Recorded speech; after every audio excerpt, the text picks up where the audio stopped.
नमस्कार मु हृषिकेश मल्लिक ग्राम पंतुरी मधुपुर ग्राम पंचायत धर्मसना निर्वाचन मंडल बासिंदा जारेकारु जेनापुर जाइथिबा रास्ता एई रास्तारू आम गाँ पंतुरी को रास्ता अछि। एई जो रास्ता रे दीर्घ 25 वर्ष हला जो आलोकन व्यवस्था नथिला एठी चोरी डकायती हवा सहित अनेक घटना दुर्घटना भी राति घटे। आमर बाजार रे बारंबार चोरी हवा सत्ते एठी किछि पदक्षेप निया जाय नाही। आमर पिला माने अंधार रे एठी जीवा आसिया करजंती आ बुढ़ा लोक माने जीवा आसिया करि परनाती लाइट भी हमर नाही। संध्या घर बाहर परनाती अंधार अंधार को साप न अनुआनी भयरे डरिक छुआ पिला माने पाठ साठ पढ़ी जाई परनाती एवं बुढ़ा वयोवृद्ध लोक बहुत असुविधा होतला। लाइट रो किछि व्यवस्था नथिला। 20 वर्ष होला भी हमर ये अंचल रे किछि लाइट सुविधा नथिला। मो ना अशोक कुमार मुखी घर गड़मधुपुर अनेक वर्ष होला बीती गलानी एमती ए बण जंगल घेरा गाँ भितर आम अंधार रे जीवा आसिया कालतीपात करूछु। किंतु आज आम देखुछु आमर प्रिय मुख्यमंत्री श्रीयुक्त मोहन चरण माझी तत्वावधान रे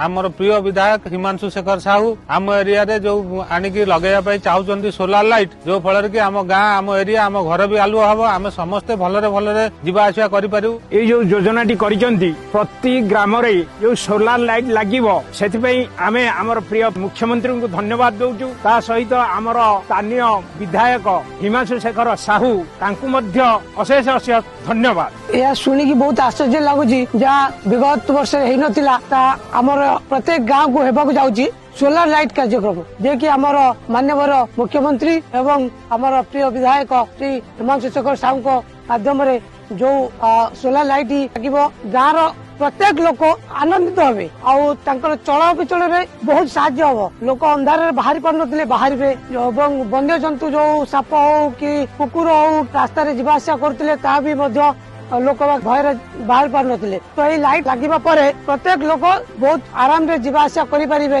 एतिकी मान्यवर विधायक हिमांशु शेखर साहू को धन्यवाद दउची जोटा कि दीर्घ 25 वर्ष रे हेने से 1.5 वर्ष रे हेबाकू जाउची। जो लिखु भाई आमर ये जो व्यवस्था लाइट व्यवस्था करिसंती आउ चोरी